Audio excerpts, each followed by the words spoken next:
Tonight's tale offers a glimpse into the mind of its creator, as Rod Serling weaves a deeply personal story of a disillusioned man stepping back into his childhood in this week's episode of The Twilight Zone.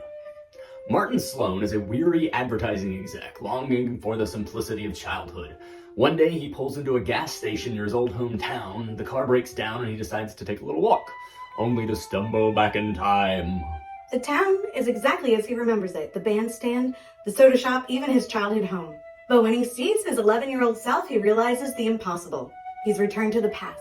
Before he meets his childhood self, he runs into a kid on the street, and that is a young Ron Howard, who's billed as Ronnie Howard. Desperate to reclaim his lost innocence, he tries to talk to himself, but his presence disrupts the timeline.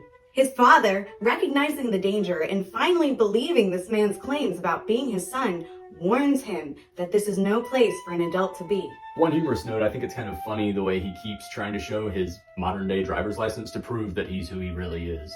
He even tries to show it to little Ronnie Howard. I've got government documents! It's like, okay. Yeah, right. No, that won't fly. In the end, the past stays in the past, and we can only move forward. This episode is beautifully sentimental, while still having a kind of a creepy, disorienting vibe, with the climactic carousel scene where he chases after his younger self, full of canted angles and Dutch tilts like a German expressionistic film or Tim Burton or something.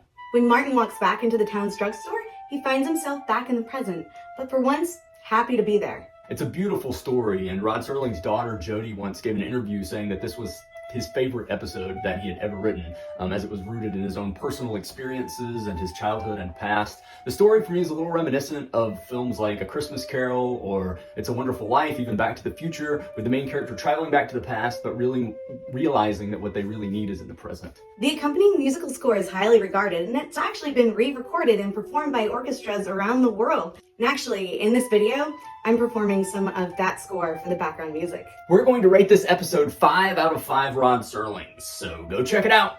See the Rod Serling heads?